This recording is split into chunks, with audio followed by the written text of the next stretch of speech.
حضرت آدم علیہ نبینا علیہ الصلاۃ والسلام کی نسل یہ آدمی کہلاتی ہے۔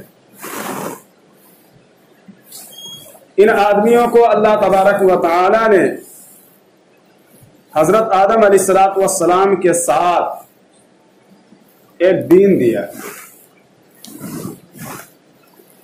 اور اللہ رب العزت نے اس دین کا نام اسلام رکھا۔ دین صرف ایک ہی ہے اور وہ ہے اسلام، اس کے علاوہ کوئی بھی دین نہیں۔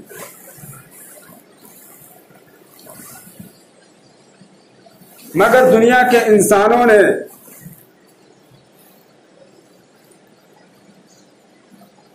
اپنی مبتدعانہ ذہنیت کی بنیاد پر اپنے نفس کو مطمئن کرنے کے لیے خدائے وحدہ لا شریک کا راستہ چھوڑ کر الگ الگ راستے، الگ الگ طریقے گڑھ لیے۔ پھر انہوں نے ان طریقوں اور ان راستوں کا نام رکھ لیا دھرم اور مذہب، جبکہ کل کائنات کے پیدا کرنے والے کا دین صرف ایک ہے، وہ ہے اسلام۔ اسلام کے علاوہ کوئی بھی دین نہیں جو اللہ کا نازل کردہ ہو۔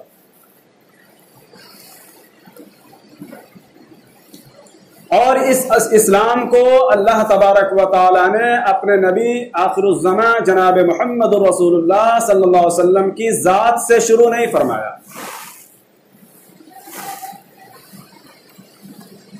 یہ مسلمانوں کو بہت بڑا دھوکہ دیا جا رہا ہے کہ تمہارا دین تو بس جمعہ 8 دن کا ہے، ہمارے دھرم، ہمارے مذاہب تو 5-5 ہزار سال پرانے ہیں، اور دین اسلام کی پیدائش صرف 1400 سال پہلے ہوئی ہے۔ یہ بہت بڑا دھوکہ ہے، اور مسلمان اس دھوکے کو اس زہر سمجھ کر پی رہا ہے جس کو اس نے اپنے لیے تریاق سمجھ لیا ہے۔ دین اسلام جب ہمارے نبی صلی اللہ علیہ وسلم اس دنیا میں تشریف لائے تب آیا؟ بالکل نہیں، بلکہ دین اسلام حضرت آدم علیہ نبینا علیہ الصلاۃ والسلام کے ساتھ اس دنیا میں آیا، اور حضرت آدم علیہ الصلاۃ والسلام کے بعد 1,24,000 جتنے بھی نبی تشریف لائے، سب کا دین، سب کا مذہب یہی اسلام تھا۔ اب معلوم یہ ہوا آخری نبی خاتم النبیین جناب محمد رسول اللہ صلی اللہ علیہ وسلم اس دین کو لانے والے نہیں ہیں، بلکہ آپ اس دین کو مکمل فرمانے والے ہیں۔ کسی چیز کو لانا اور چیز ہے اور کسی کو مکمل کرنا اور چیز ہے۔ دین اسلام حضرت آدم علیہ نبینا علیہ الصلاۃ والسلام کے ساتھ آیا، اور جتنے بھی نبی اس دنیا میں تشریف لائے سب مومن تھے، سب مسلم تھے، اسلام کے علاوہ کوئی دین ان کا نہیں تھا۔ قرآن ڈنکے کا چوٹ اعلان کر کے کہتا ہے ان الدین عند اللہ الاسلام وما اختلف الذین اوتوا الکتاب الا من بعد ما جاءهم العلم بغیا بینہم ومن يكفر بآيات الله فإن الله سريع الحساب۔ اے لوگو، بے شک دین اللہ کے نزدیک اصل میں اسلام ہے۔ اس آیت مقدسہ کے اندر لفظ دین لایا گیا جو اصل اور حقیقی دین ہے، اللہ کا نازل کردہ دین ہے۔ وَمَا اخْتَلَفَ الَّذِينَ أُوتُوا الْكِتَابَ، اور اہل کتاب نے اس حقیقی دین کے اندر جو اختلاف کیا وہ اس وجہ سے نہیں کیا کہ انہیں دین حق کا علم نہیں تھا، بغیم بینہم، محض مبتدعانہ ذہنیت کی بنیاد پر، محض نفسانیت کی بنیاد پر، محض باہمی اناد و دشمنی کی بنیاد پر، سرکشی کی بنیاد پر یہ مخالفت کی۔ اللہ تعالیٰ نے انسانوں کی ہدایت اور رہنمائی کے لیے جو دین دے کر بھیجا وہ ہے دین اسلام۔ یہی اصل اور سچا دین ہے جو اللہ کا دین ہے۔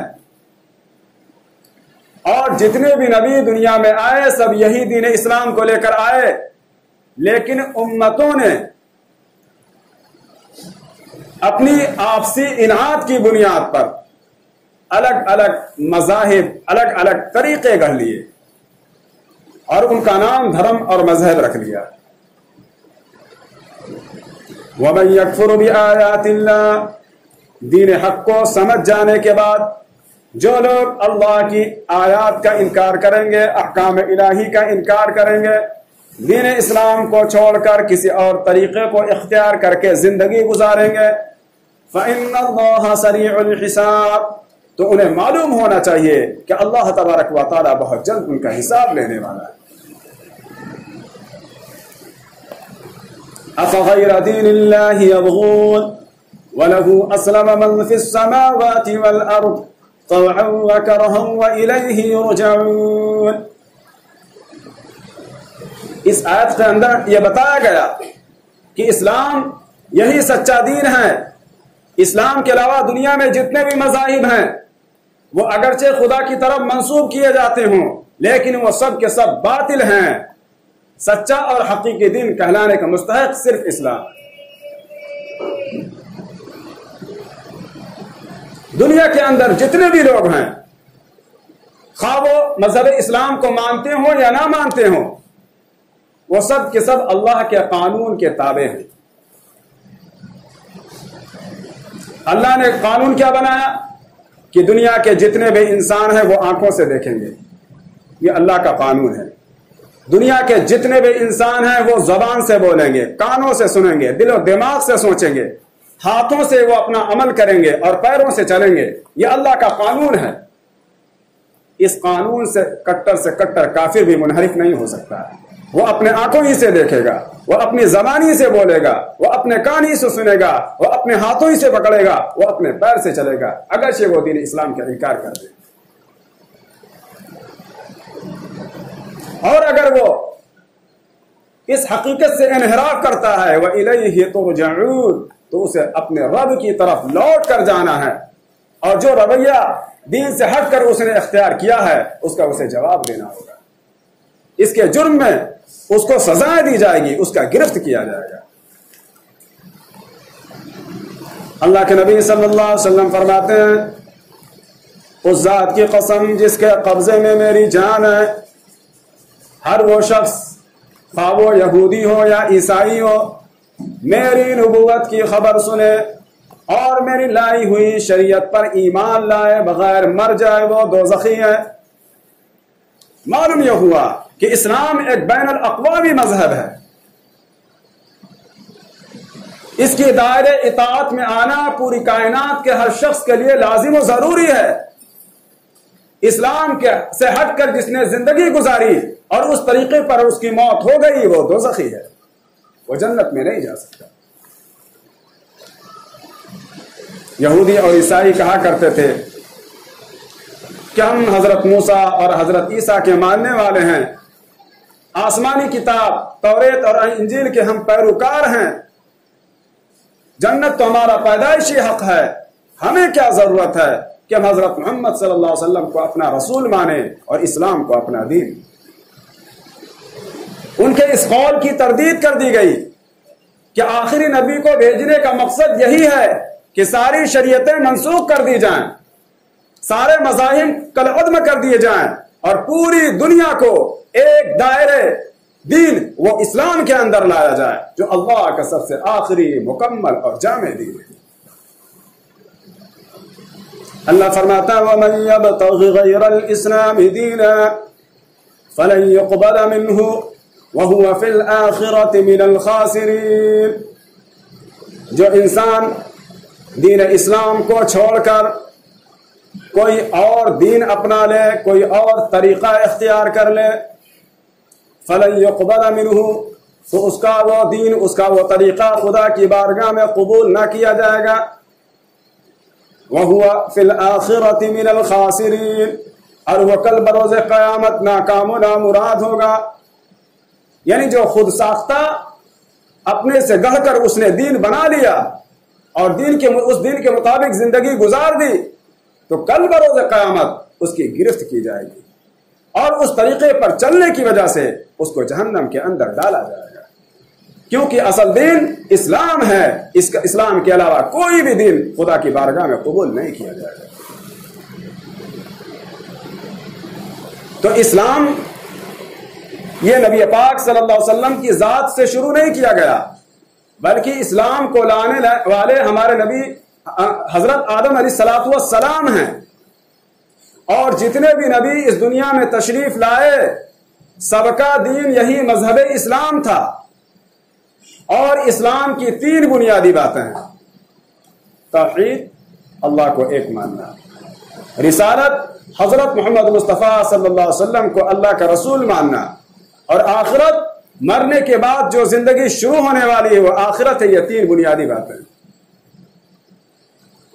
اسلام کی پہلی بنیادی بات توحید، کہ اس کائنات کا بنانے والا اکیلا رب العالمین ہے،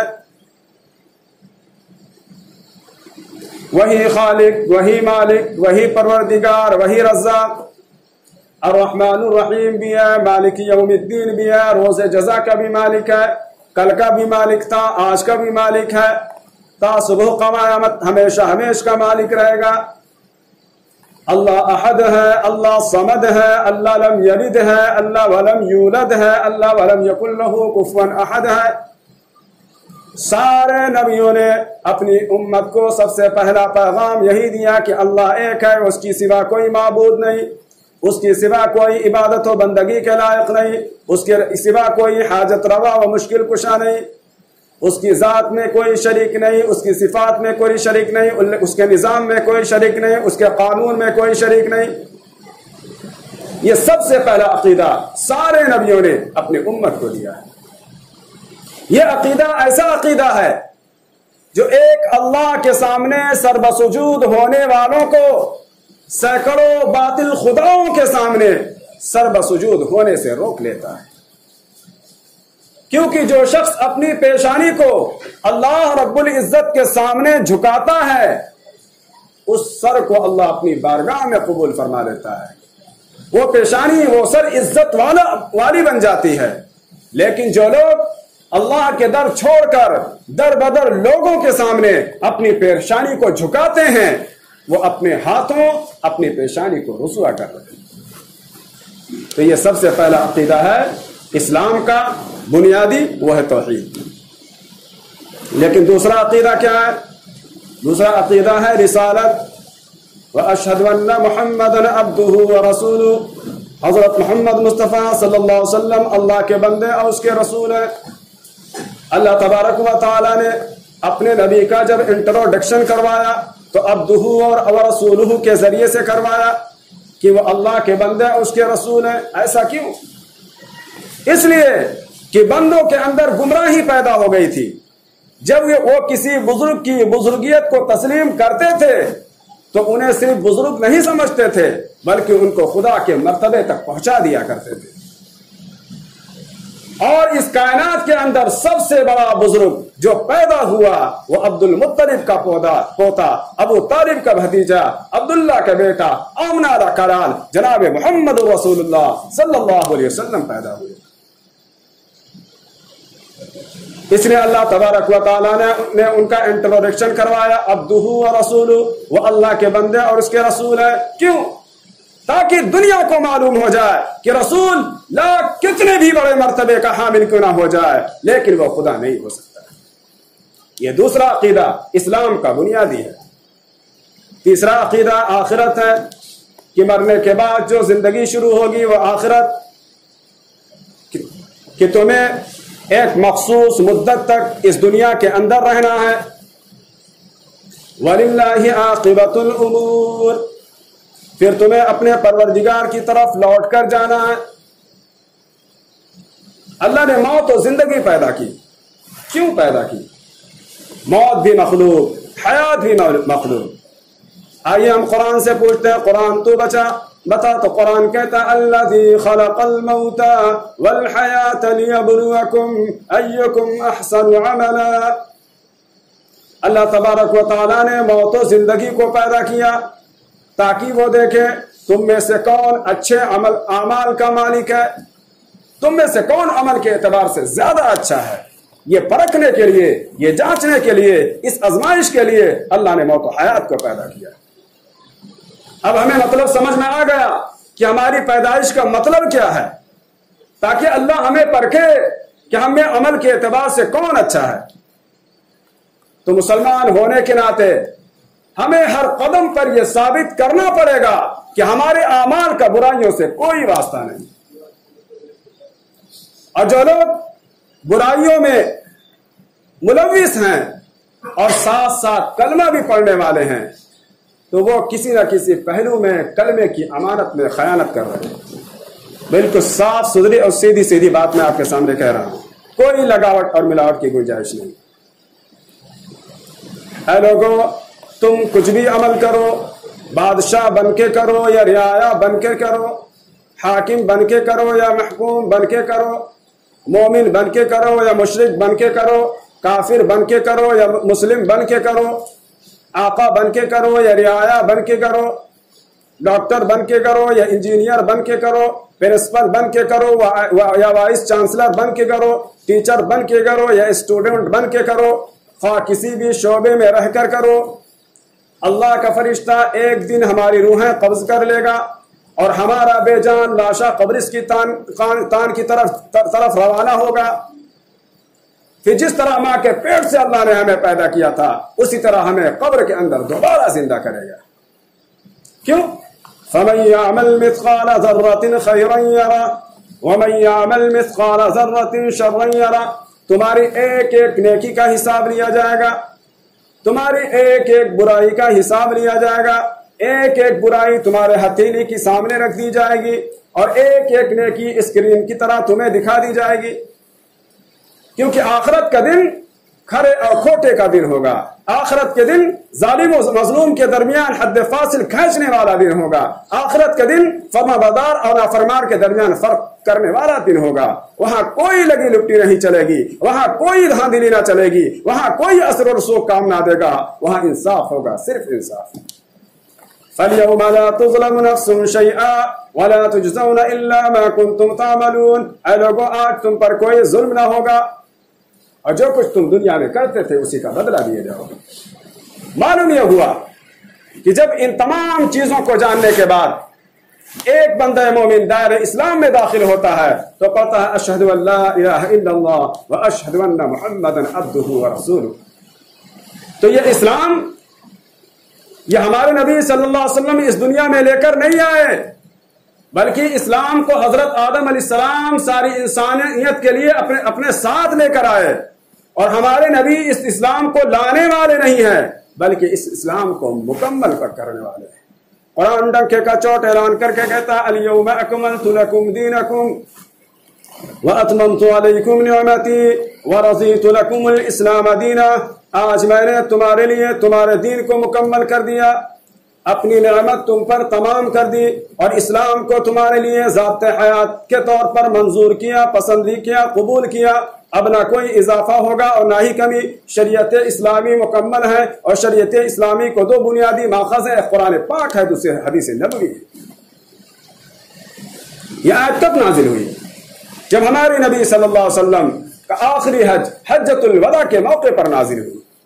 اس آیت کے اندر اللہ رب العزت نے یہ اعلان فرما دیا، اے آدم کی اولاد، جو دین اسلام حضرت آدم علیہ السلام کی آدمیت سے چلا تھا، جو دین اسلام حضرت شیس علیہ السلام کی معرفت سے چلا تھا، جو دین اسلام حضرت نوح علیہ السلام کی شجاعت سے چلا تھا، جو دین اسلام حضرت لوط علیہ السلام کی حکمت سے چلا تھا، جو دین اسلام حضرت زکریا علیہ السلام کی معصومیت سے چلا تھا، جو دین اسلام حضرت یحییٰ علیہ السلام کی شہادت سے چلا تھا، جو دین اسلام حضرت ہارون علیہ السلام کی اخوت سے چلا تھا، جو دین اسلام حضرت ابراہیم علیہ السلام کی خلت سے چلا تھا، جو دین اسلام حضرت یوسف علیہ السلام کی حسن و تمکنت سے چلا تھا، جو دین اسلام حضرت اسحاق علیہ السلام کی رضا سے چلا تھا، یعقوب کے اعتماد سے چلا تھا، جو دین اسلام حضرت موسیٰ کے جلال سے چلا تھا، حضرت اسماعیل کے قربانی سے چلا تھا، حضرت عیسیٰ کے جمال سے چلا تھا، اسی اسلام کی تکمیل جناب محمد رسول اللہ صلی اللہ علیہ وسلم کے کمال پر کر دی گئی اور اعلان کر دیا گیا الیوم اکملت لکم دینکم واتممت علیکم نعمتی ورضیت لکم